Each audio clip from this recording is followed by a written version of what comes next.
Boa noite a todos. Acho. Boa noite. Ok, então, algumas coisas aqui. Repare que nós estamos ainda remotos essa semana, né? Vocês devem estar entregando os certificados de vacinação lá no IFPA. Acho que é na próxima semana, segunda-feira, estou correto? Isso, Ok, segunda-feira. pronto. Então, isso quer dizer que na próxima quarta-feira nós estaremos lá ao vivo e a cores, né? Então, com as cores aí da realidade. Então, isso aí muda muito nossa dinâmica, tá? Vamos levar aí com esperança aí que tudo fique bom, tá? É uma época, assim, pra gente. Toda transição não é boa. Toda transição que foi do presidencial lá no início para o remoto não foi legal. E a transição agora do remoto para o real também vai deixar saudade. Tem certas coisas que funcionam muito bem. Uma delas é, por exemplo, a aula aí com o PowerPoint, essas coisas assim, eu acho boa. Lá na sala eu uso o quadro branco, ok? Eu boto lá, desenho. Eu não desenho tão bem quanto as animações. Eu desenho umas figurinhas assim, bem esfarrapadas, né? Mas funciona também. Lá presencial, aí o intercâmbio é mais rico. Eu consigo ver a expressão de vocês, ver quando tá com a cara assim meio, eu tô com dúvida, ou então, pô, tá fácil pra caramba, anda mais rápido, professor, que eu não aguento isso, né? Então eu vou percebendo assim a turma, a gente vai ajustando o ritmo em um instante. Também é verdade que várias pessoas aí reconstruíram suas vidas enquanto estavam na, nessa, nessa situação de pandemia, de aula remota, e essa reconstrução pode ter dificultado a ida ao campus, não sei, né? Então isso tudo a gente vai ver aí durante as aulas. Lá eu vou começar às 18h10, ok? Então eu vou estar em sala 18h10, a gente vai começar a nossa aula. Então, claro, se você está chegando um pouquinho atrasado, com 10 minutos, não tem nenhum problema. Mas você chegar muito atrasado é ruim. A gente também dobra a nossa carga horária, que não é bem verdade, né? A gente vem utilizando quase que os dois horários completos, quase todas as quarta-feiras. Então isso tem permitido a gente manter o ritmo, mesmo toda a confusão aí da suspensão das aulas da quarta-feira. Você veja que eu dou aula hoje na quarta-feira, nos últimos dois horários da engenharia, então eles com a aula suspensa para a entrega do certificado deles, né? Então isso está sendo escalonado, hoje é a vez deles, então a aula deles está suspensa. Aí vem coisas como, por exemplo, na sexta-feira aí, me parece que as aulas estão sendo, que na verdade o Ministério da Economia colocou como ponto facultativo e aí pronto, acontece, né? Parece que as aulas estão suspensas na sexta e no sábado, né, para reposição futura.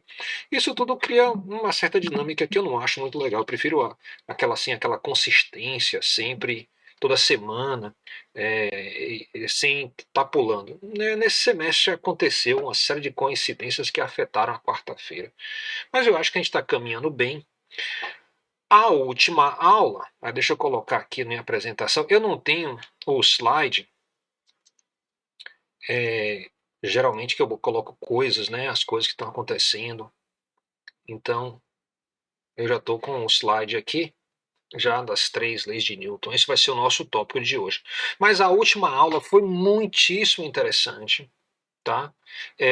Eu editei ela e coloquei no YouTube. Você pode reassistir, eu recomendo muito, tá? Isso vai dar uma certa base para você sobre o que é as três leis de Newton. Nessa aula de hoje, eu vou fazer a transição, tá? Entre a cinemática e as três leis de Newton e vou iniciar o material das três leis de Newton. De uma forma bastante reduzida, o que eu vou abordar é justamente muito mais a segunda lei e a terceira lei. A primeira lei, como eu falei para vocês, você não resolve nenhuma questão com a primeira lei. A primeira lei só diz uma coisa óbvia. As leis de Newton são sobre as coisas que têm massa. Isso não adiciona nada. O que adiciona mais é justamente a segunda lei, que para a gente é conhecida como a definição da força, tá? E a lei, a terceira lei, que fala que dois corpos não podem ocupar o mesmo lugar no espaço, popularmente conhecida como ação e reação instantânea na mesma hora. Tá? Isso tudo eu conversei na última aula. Se você perdeu a última aula, vai no YouTube e assiste lá, tá? Porque lá realmente é uma aula que vai fazer falta para você durante essa segunda unidade do nosso curso. Na segunda unidade, lembre que nosso objetivo é falar sobre a dinâmica de Newton, as três leis de Newton, e aplicar elas para algumas situações básicas. Para isso, eu vou precisar de duas coisas. Eu preciso de vetores. Vocês viram vetores lá em matemática? Já tem?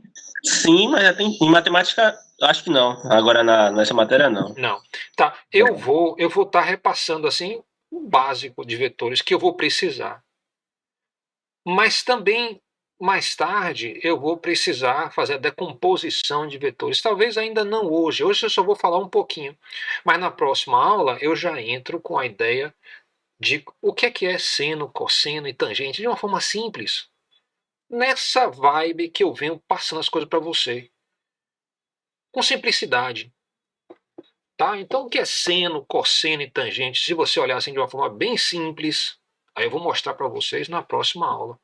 Lá ao vivo. Sobre seno, cosseno e tangente, a gente viu como fazer o cálculo, mas os vetores em si, não. Ótimo. Então, vocês sabem fazer o cálculo, mas eu vou mostrar para vocês o que é seno, cosseno e tangente. Tá? E a gente vai ter uma atividadezinha em sala. Então, isso já vai ser importante. A gente vai estar basicamente pronto para um mini teste na semana seguinte. Então, a gente faz nosso primeiro mini teste presencial. Né? Então, eu vou fazer justamente uma atividade na próxima aula, depois o mini teste. O mini teste vai cobrir, né, a última aula, que foi falando já sobre as três leis de Newton. Vai cobrir a aula de hoje, que vai falar sobre as três leis de Newton. Vai cobrir a próxima aula, que é sobre o círculo unitário. O círculo unitário é que dá origem à ideia de seno, cosseno e tangente. Isso você vai ver que é simples. E aí depois a gente vai fazer lá nosso mini teste na semana seguinte. Ok? Vocês vão ter os dois horários para fazer o mini teste. O mini teste vão ter algumas poucas questões para você estar resolvendo. Ok? É provável que a gente vai ter a atividade. Parte do mini teste espelha a atividade. Então, venha para a atividade, faça a atividade, que aí vai ser legal, porque você vai poder já se preparar para o mini teste. Depois disso, a gente vai ter mais aplicações das leis de Newton, e aí vem nossa avaliação final. Ou seja, essa segunda unidade toda, o nosso conteúdo é as leis de Newton, suas aplicações. A gente vai precisar aplicação de leis de Newton quando você tem uma corda amarrada em alguma coisa que você puxa. Então a gente vai precisar da corda. A corda para a gente fala tração, tá? Então a corda é capaz de exercer tração sobre um objeto. Então a gente vai chamar de tração. A gente vai falar sobre um bloquinho acelerando, a segunda lei de Newton. A gente vai melhorar a segunda lei de Newton em termos de você ter capacidade de aplicar para sistemas um pouquinho mais complexos. A gente vai falar também sobre o plano inclinado, quando você tem um bloco em um plano inclinado, por exemplo, uma caixa, alguma coisa assim, em uma rampa, né? Plano inclinado quer dizer rampa. E a gente vai fechar, se der tempo, né? Com a ideia de atrito. Ok? Bem, vamos lá então. Na última aula, eu passei um vídeo legal pra caramba. Se você não assistiu esse vídeo, vá lá e assista. Esse vídeo fala sobre as 4 forças que a gente conhece. O vídeo, né, o nome dele é Potências de 10, né, e fala sobre as 4 forças que são conhecidas: a força da gravidade, a força eletromagnética, a força nuclear forte e a força nuclear fraca. Naquele vídeo, tá, quando mostra o close do olho da menina, a gente está justamente no domínio da força eletromagnética. Ou seja, essa moça que você está vendo aí, ela é feita de moléculas. E as moléculas são organizadas a nível atômico. E o átomo é cheio de positivos e negativos. Ou seja, o que mantém a matéria organizada, o que mantém o seu corpo organizado, é justamente a força eletromagnética. Então, Quando você tem uma molécula, por exemplo, ela vai fazer um tecido da pessoa, então vai ter forças eletromagnéticas entre as moléculas que vai fazer a parede da célula, por exemplo. Ou então você vai ter uma molécula bem grande que vai ser o DNA. Ou então você vai ter várias moléculas que trabalham junto através de reações químicas, tá? Que vão envolver os átomos, e os átomos são eletromagnéticos. Então essa reação química nada mais do que é um eletromagnetismo disfarçado, ok? Então tudo aí que você está vendo nessa imagem é força eletromagnética. Conforme a câmera vai se afastando, você consegue ver o campus da Google, você consegue ver a superfície da Terra. Ali também tudo é átomos. Então tudo é feito de átomos ali. Então tudo é eletromagnético. Então, quando você percebe que as coisas estão presas na superfície da Terra e não saem flutuando por aí, é a primeira vez que a gente vai ter a ideia de que existe uma outra força, que é a força da gravidade. Aí você vai se afastando, aí você vê o planeta Terra todo, aí você percebe o mar, as marés, e você percebe assim que de um lado a pessoa fica em pé para cá, do outro lado a pessoa fica em pé para cá, para que a direita fique em pé para a direita, assim, e você vai ver assim sempre em todos os lados. Então você começa a perceber que a gravidade puxa em direção ao centro da Terra. Daí em diante a câmera vai se afastando, vai mostrar planeta e Lua, vai se mostrar o sistema solar, vai mostrar também a nossa galáxia, vai mostrar, se afastar mais, mostrar o aglomerado de galáxias local, ok? Vai mostrar se afastando mais ainda, né? A parte do filamento em que a gente se encontra, né, que esse grupo local de galáxias se encontra, e você se afasta mais ainda, você fica bem longe assim, e você vê o universo todo, e ele parece muito espuma. Ele tem uns fiozinhos assim conectados e uns buraquinhos assim que nem espuma. Se você olhar a espuma de perto, vai ter essa estrutura. Então, aí você viu. Quando você vê tudo aí, desde o olho até aqui bem longe, quem domina tudo isso é a força gravitacional. É a força gravitacional que organiza o planeta, que organiza o sistema solar, que organiza o aglomerado local, que organiza o universo em larga escala. Quando você volta para o olho da menina, você vai diminuindo, tá? E aí você começa a ver lá as veiazinhas da retina dela, e depois você vai ampliando, mas você vê as pequenas veias, você vê justamente as células do sangue, e aí você vai ampliando mais ainda, e você consegue ver uma célula de plasma dentro do sangue, e aí você vai ampliando mais ainda, você vê lá dentro do átomo, tudo organizado lá com o átomo, lá dentro da molécula, desculpe, da célula, né? Vê lá dentro da célula, você vai ver então o código genético, tudo isso, tudo que você está vendo aí é feito de átomos e é organizado pela força eletromagnética. Aí você vai ampliando, ampliando, ampliando, até você chegar no átomo. Aí o átomo é organizado pela força eletromagnética. Aí amplia, e isso é interessante. A escala amplia 3 vezes e a imagem fica preta. Ou seja, ele vai procurar uma coisa miudinha lá no centro do átomo. Que coisa miudinha é essa? Chama o núcleo do átomo. É lá que atuam a força nuclear forte e a força nuclear fraca. Justamente nesse miudinho, no centro lá do átomo. Então, é no núcleo que você tem essas forças nucleares, e você não percebe muito que tem força nuclear no universo, a não ser que alguns materiais são radioativos. São radioativos por quê? Porque esse núcleozinho deles tem essa força nuclear que de vez em quando desmonta o núcleo e joga os pedacinhos para fora. Esses pedacinhos têm muita energia e vão bater no tecido humano, né, e vão pegar e destruir o tecido humano, vão desorganizar ele. Isso vai dar origem a uma série de doenças e terapias, né, porque a gente usa hoje material radioativo para fazer terapias também. Então, é justamente nesse contexto que aparece a força nuclear. No dia a dia, você nem sabe que ela existe, mas se você tivesse um medidor de energia nuclear, digamos assim, que a gente chama contador Geiger, tá? Ele vai pegar e vai ficar olhando, procurando esses pedacinhos de núcleo que estão voando com uma velocidade incrível, que sai essa energia que vem do núcleo, e toda vez que ele acha, ele faz um pique. Então, se você tiver um computador Geiger que estiver funcionando, você vai ouvir ele fazendo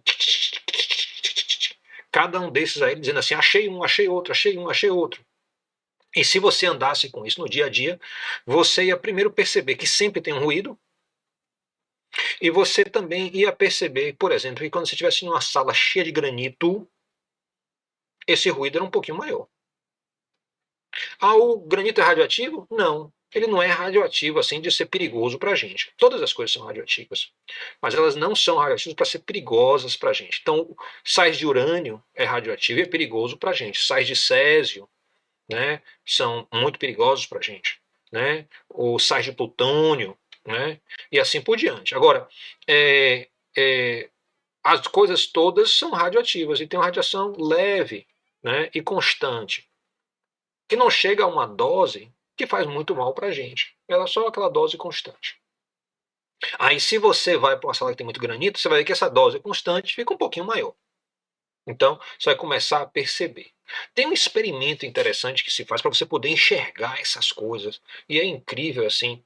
É muito bobo, na verdade. Você pega essas caixinhas de plástico que a gente usa para botar comida, né? É o Tupperware, né? Que alguns chamam assim, mas é aquelas caixinhas de plástico, né? Que você compra no mercado.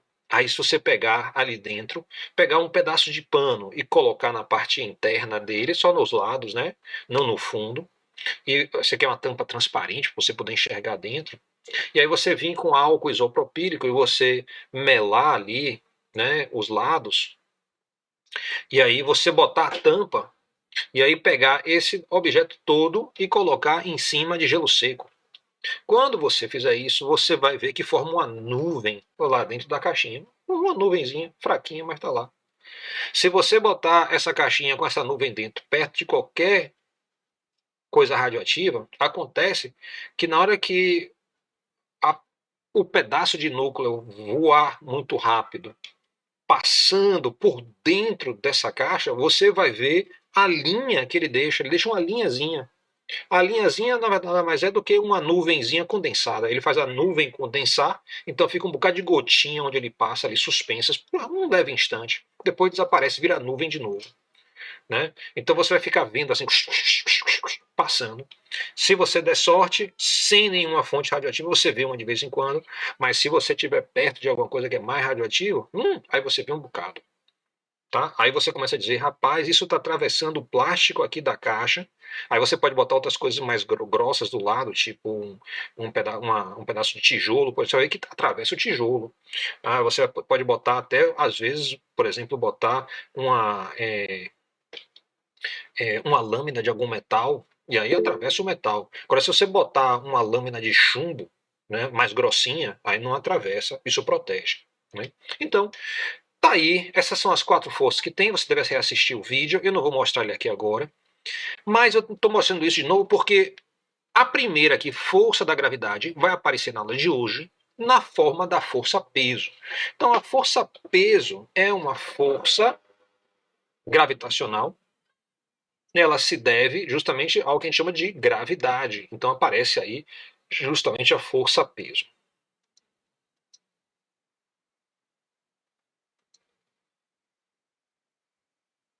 Muito bem. Então, a segunda lei de Newton. A gente viu na última aula uma imagem desse tipo.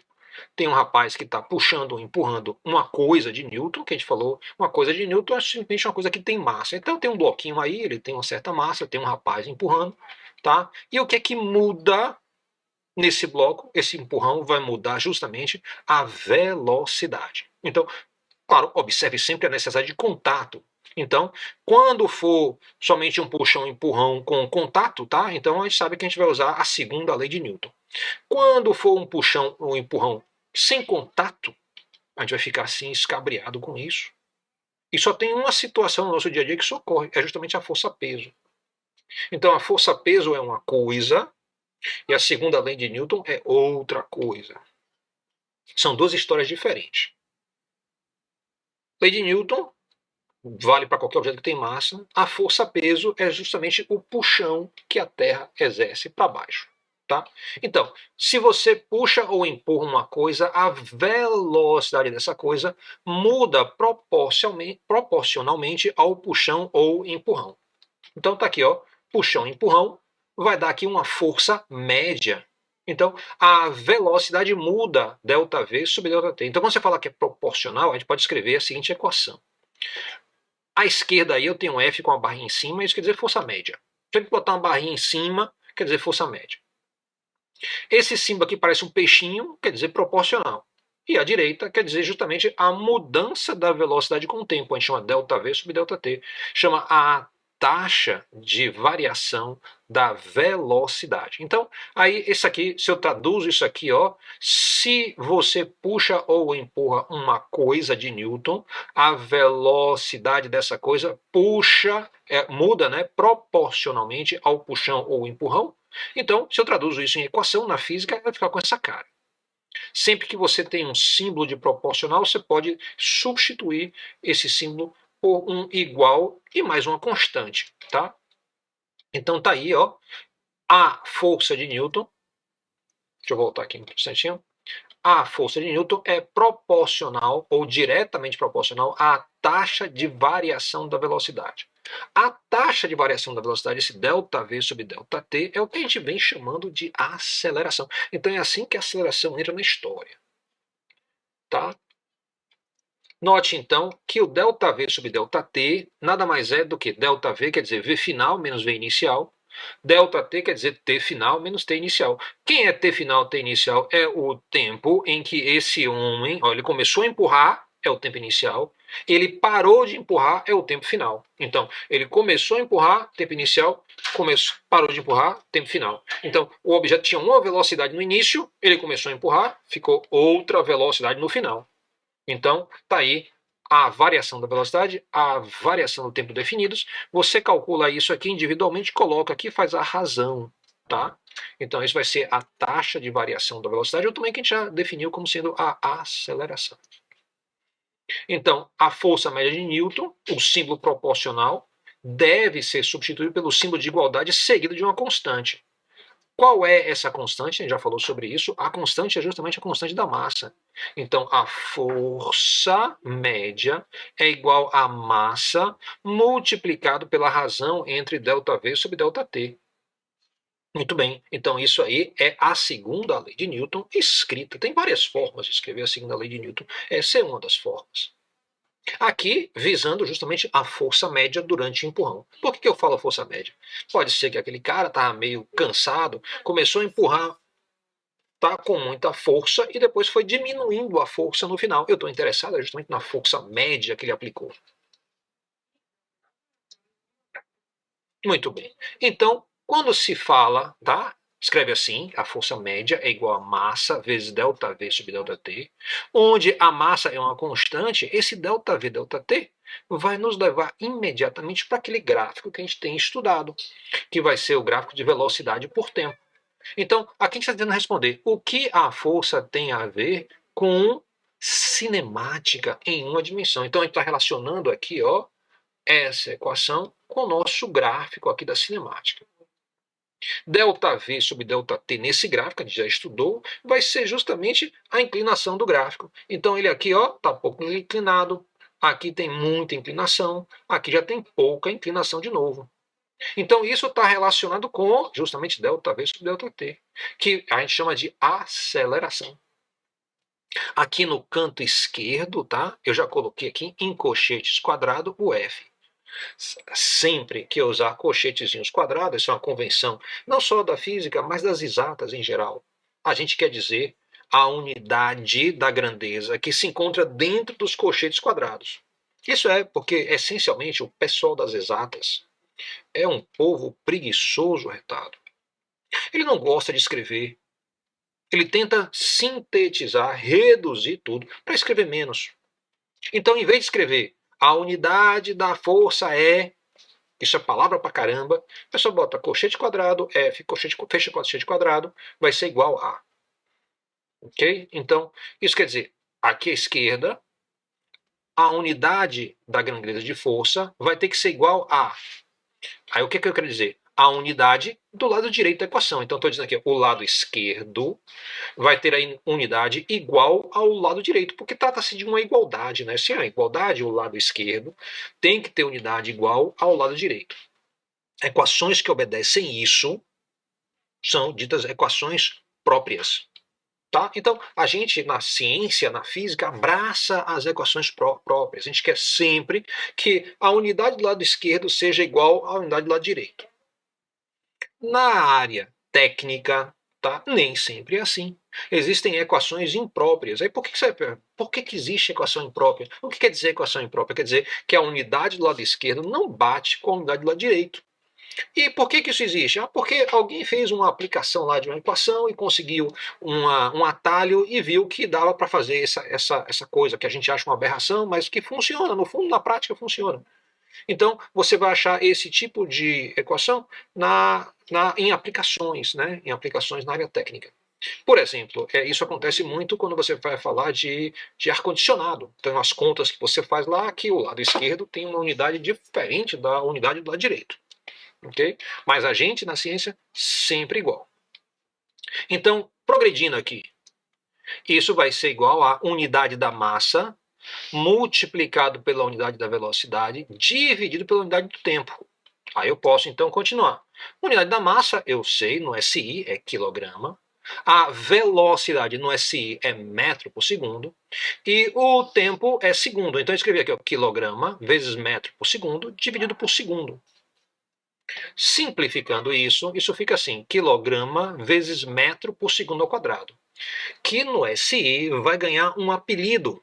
Qual é o apelido dessa unidade quilograma metro por segundo ao quadrado? O apelido é Newton e o símbolo é N maiúsculo. Então, note que Newton é o que a gente chama de uma unidade derivada. Ela não vem de uma unidade fundamental.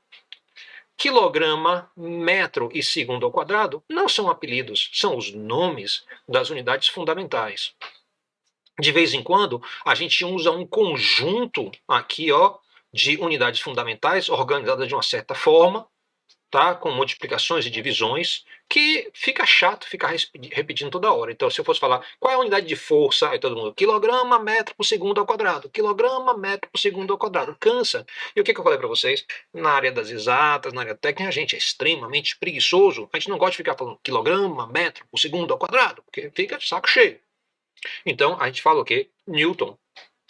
É um apelido que funciona.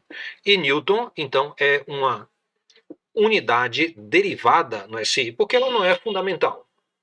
Só existem 7 unidades fundamentais.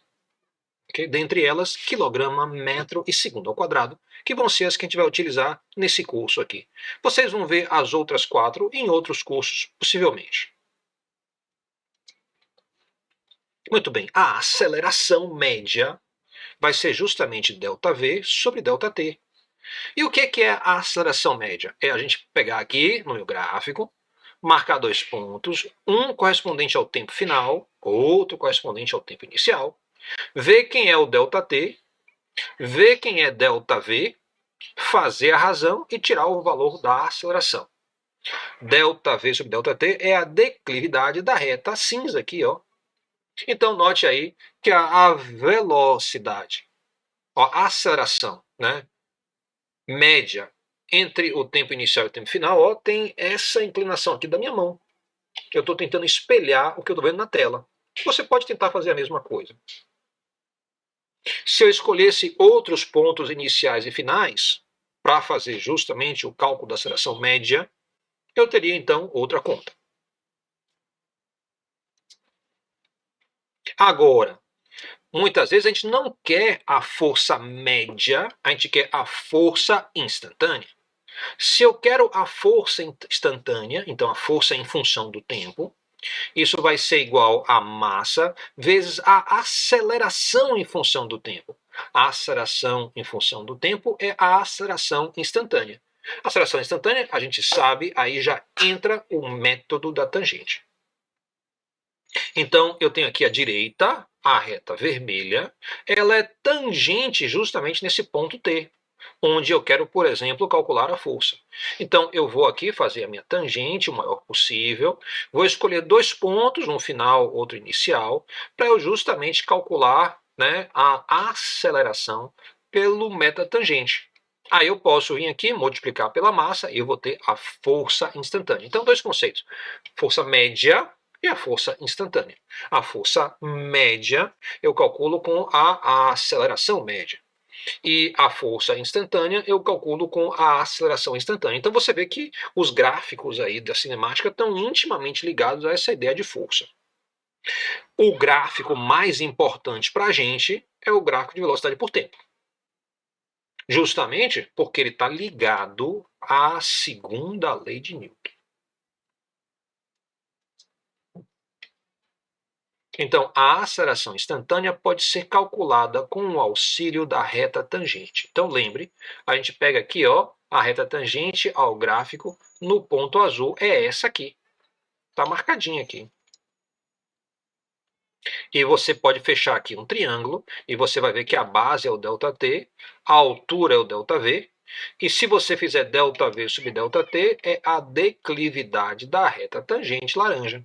Então, a gente tem aí uma receita para sempre estar aplicando o método da tangente que a gente já fez várias vezes. Se você muda a posição onde você calcula a tangente, note aí que a declividade mudou. Olha aqui, ó, nessa posição, a declividade é grande, nessa posição, a declividade é menor.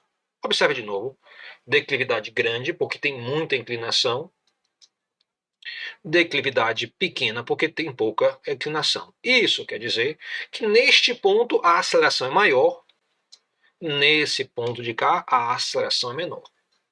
Se você quer calcular a força sobre o objeto, você sabe que a força é igual à massa da aceleração, isso quer dizer que neste ponto a força é menor, neste ponto aqui a força é maior.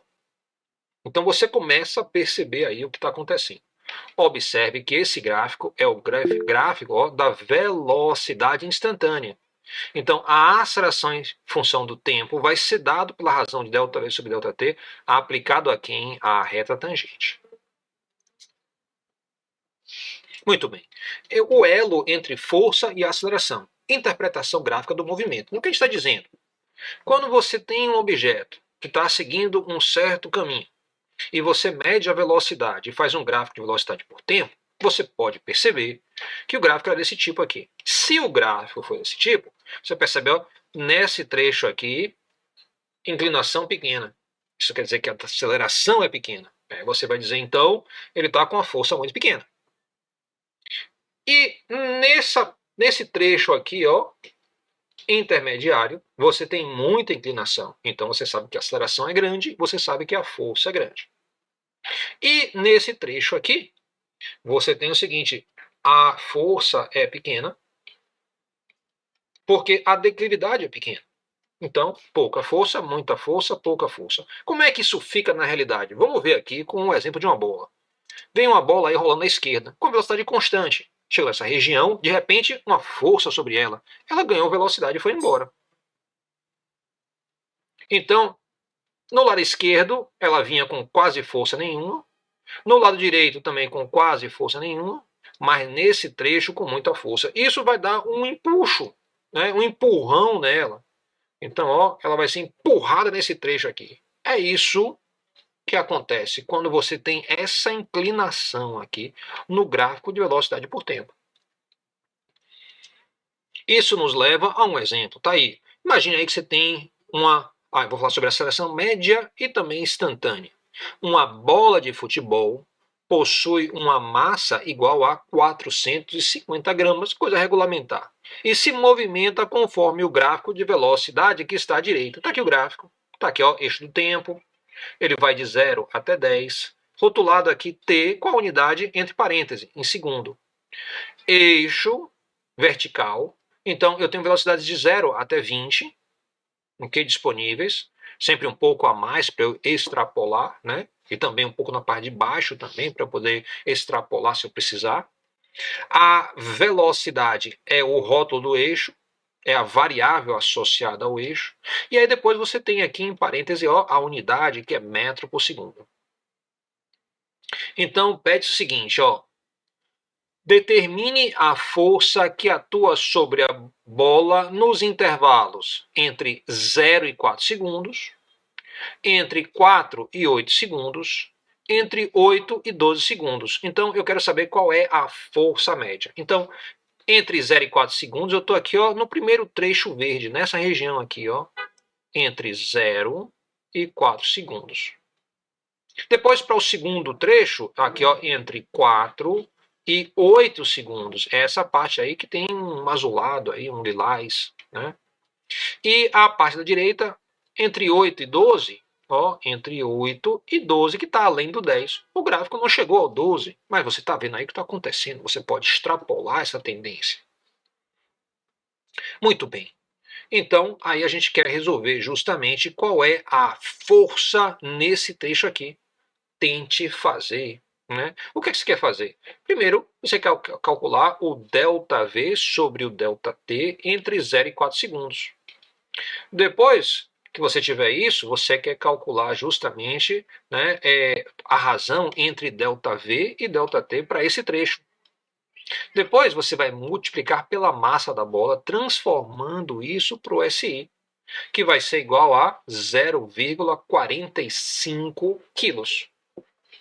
E aí, quando você multiplicar tudo isso, vai dar justamente a força média. Tente fazer. Eu vou dar aí, digamos aí, uns 3 ou 4 minutos para você estar fazendo. Tente fazer.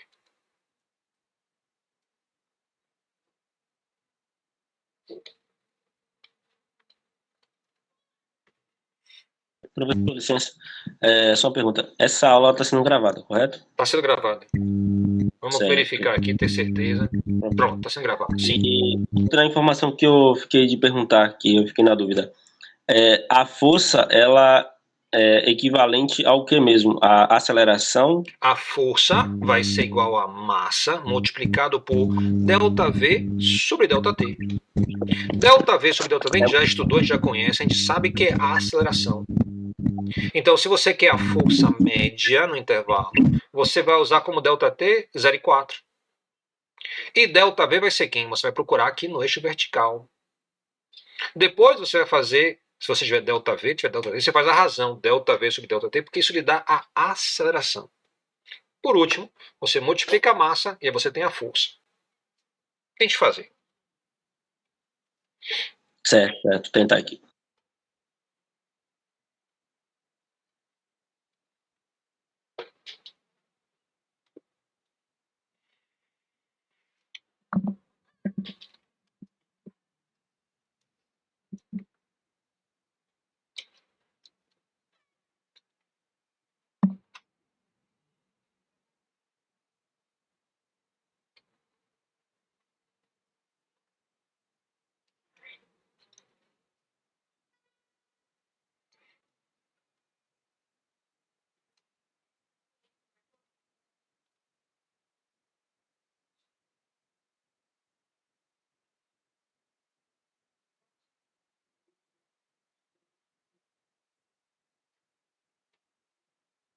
Façam logo A, B e C, tá? A gente vai depois comparar a resposta.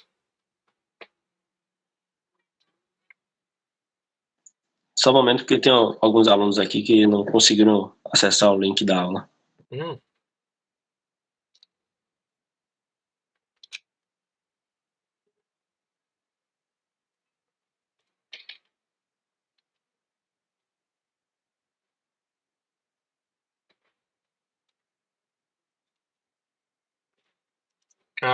Eu vi as perguntas de Nadson, tá? Nadson, deixar o PDF para vocês, eu não posso, porque esses PDFs são muito dinâmicos, então tem PDF demais, porque ele tem movimento, essas coisas assim, então não fica legal.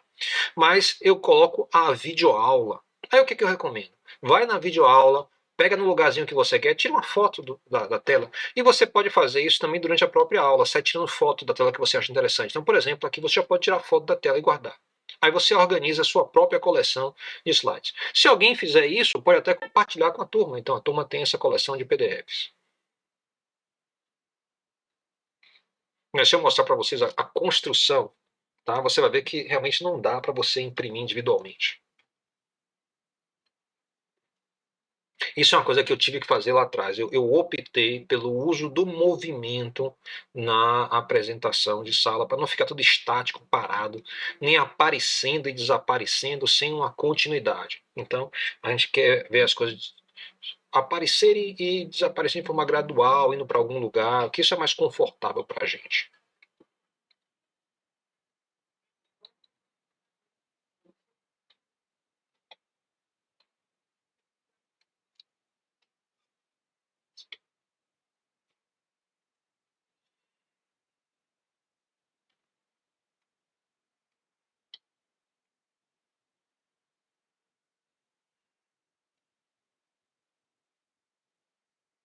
Sim, e a partir da semana que vem não vai ter mais a gravação.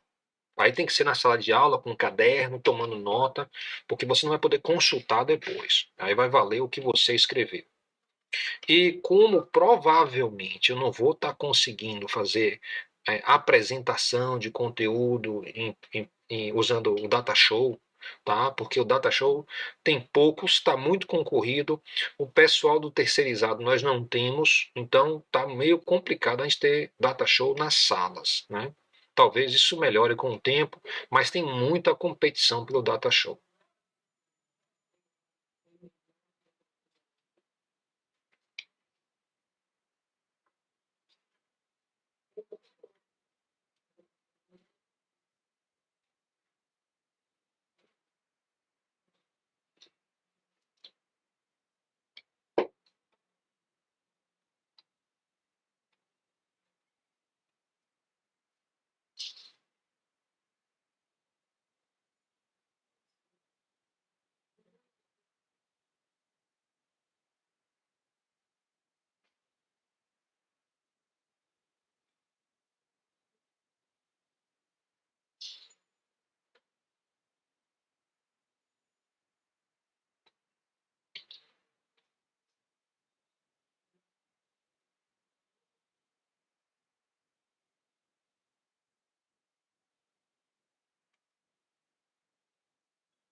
Bem, alguém já tem a resposta da letra A?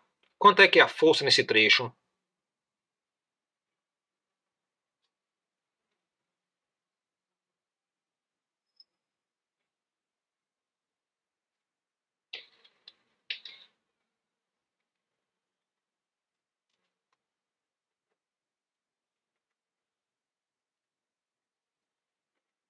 Alguém tem a resposta da letra A? Estão me ouvindo?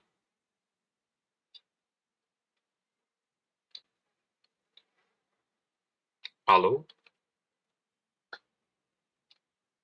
Ok, tá bom, Beto. Obrigado, viu?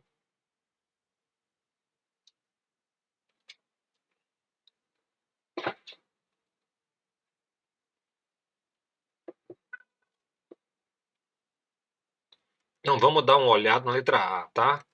Eu vou colocar aqui o Jamboard para vocês. Muito bem. Então, imagine o seguinte. Espera aí que estamos aqui sem Jamboard ainda.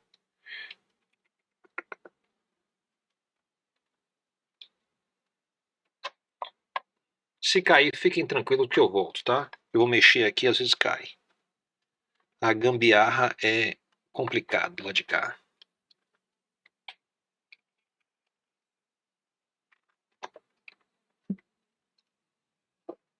Pronto, estamos aí no show aqui. Muito bem. Então, o que é que eu tenho aqui? A gente quer calcular justamente a força média. A força média é a massa multiplicado por ΔV dividido por ΔT. A gente vai fazer isso para o trecho do gráfico que está entre 0 e 4. Nesse trecho aqui, basicamente você tem isso aqui, ó, onde se você olhar direito, tá aqui, ó, justamente entre 8 e 4, bem no meio. Então, isso aqui é justamente 6. 6. Minha unidade qual vai ser? Isso aqui é a velocidade, é metro por segundo. E isso aqui é meu tempo dado em segundos. A gente quer, para aplicar ΔV sobre ΔT, escolher um ponto final em t igual a 4 e escolher um ponto inicial em t igual a 0, porque a questão pede isso, entre 0 e 4. Muito bem. Para t final é 4. Então, se eu vou calcular justamente o ΔT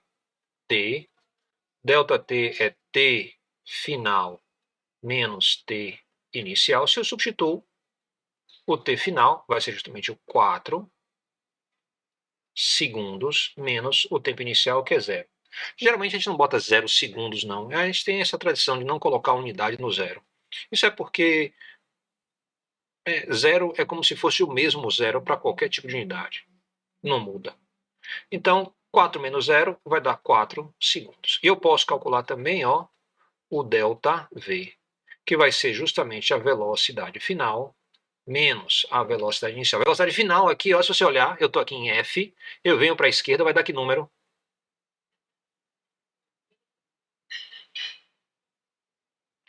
Do F, eu ando à esquerda até chegar no eixo da velocidade, e aqui vai dar que número?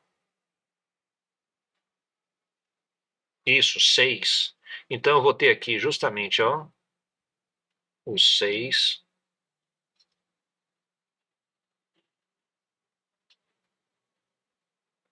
E 6 o quê? Metros por segundo. Menos a velocidade final. Então, a velocidade inicial, né? Então, a velocidade inicial, bem aqui no início, eu estou aonde no eixo vertical? Justamente no 6. Então, menos 6 metros por segundo. Então, 6 menos 6 vai dar 0. Então, a força como é que fica? A massa, a gente já falou que é 0,45 quilos.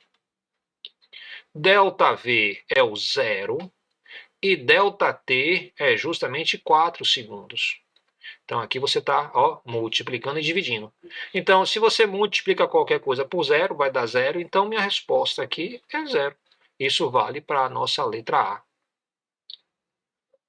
Então, para o primeiro trecho, a força média é nula, que você já sabia desde o início. Quer ver? Observe.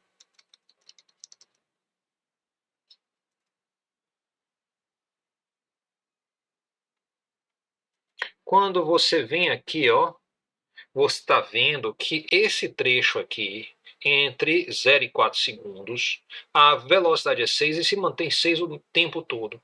Se a força é a massa vezes a mudança da velocidade, nesse trecho a velocidade não muda.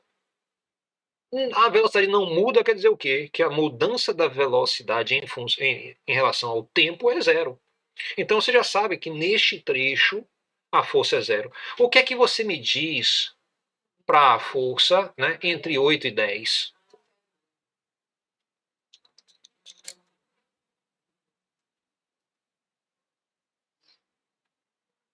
Eu não estou ouvindo ninguém. Se alguém está falando, eu não estou lhe ouvindo. É engraçado isso.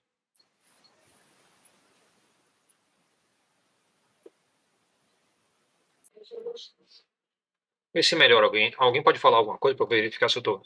Agora estou. Beleza. Agora beleza. Agora eu ouvi. Eu fiquei preocupado.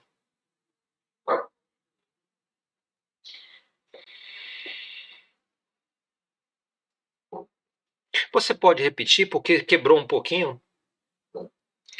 Entre 8 e 10 a velocidade é 16. Mas a mudança da velocidade. Eu que fiquei mudo, é? Vamos melhorar isso aqui. Peraí.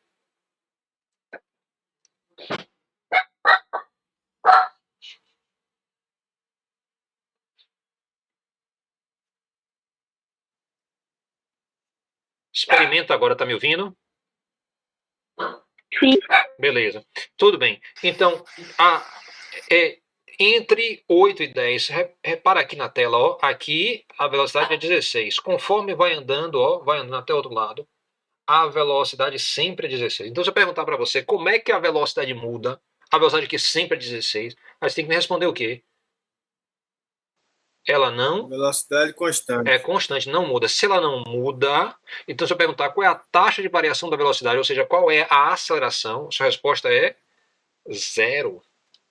Então você sabe Zero. que para o trecho a força média é zero. Para o trecho C, a força média também é zero, pelo mesmo argumento. Se você fizer a conta, como a gente fez agora, vai dar justamente a mesma coisa, vai dar zero. Então não preciso fazer isso. Mas para o trecho B, a situação é diferente. Então tente calcular aí a força média para o trecho B.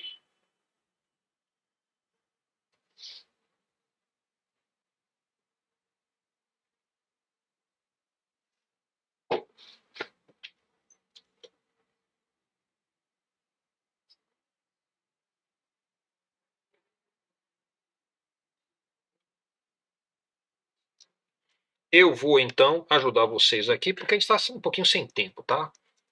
Então eu sei que tem gente aí fazendo a conta, pode até ter a resposta já, porque é bastante tranquilo. Então, para esse trecho, deixa eu ver se eu estou aqui com o Jamboard para vocês.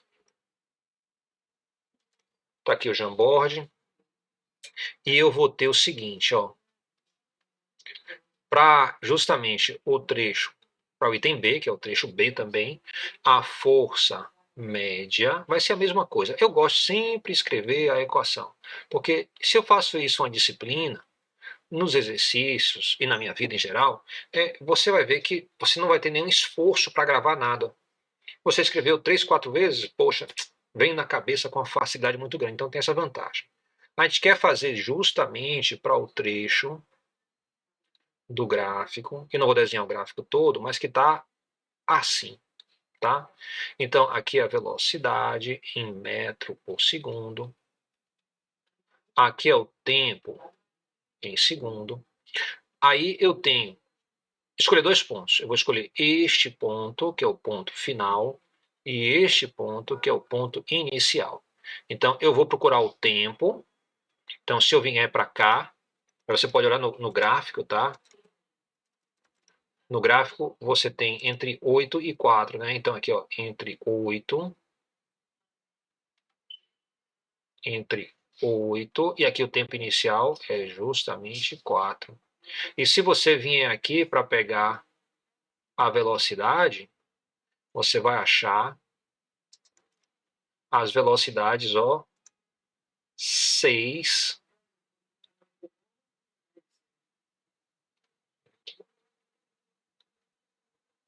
6 e 16. Verifique no gráfico, tá? Então, com isso, eu posso calcular quem é ΔV. ΔV vai ser sempre velocidade final menos velocidade inicial. Olha aí minha disciplina de sempre estar repetindo a equação. A gente vai lembrando aí com muita facilidade. Velocidade final, o F corresponde a 16, está aqui o 16. Metros por segundo, menos, a velocidade inicial é 6 metros por segundo. Então, isso vai me dar 16 menos 6, 10 metros por segundo. E eu posso também, ó, utilizar aqui o ΔT. ΔT vai ser o T final, que é o 8 segundos, menos 4 segundos. A diferença, então, vai dar 4 segundos. Eu posso vir aqui para calcular a força média. A força média vai ser igual a, vou botar aqui um divisorzinho, 10 metros por segundo. A conta vai ficar até mais fácil. Eu fiz uma conta difícil à toa. Dividido pelo tempo, que é 4 segundos. Muito obrigado. Então, você vai ter 0,45 multiplicado por 10, que vai dar 4,5, dividido por 4, isso vai dar, então, 1, quanto? Quem fez? 125. 125.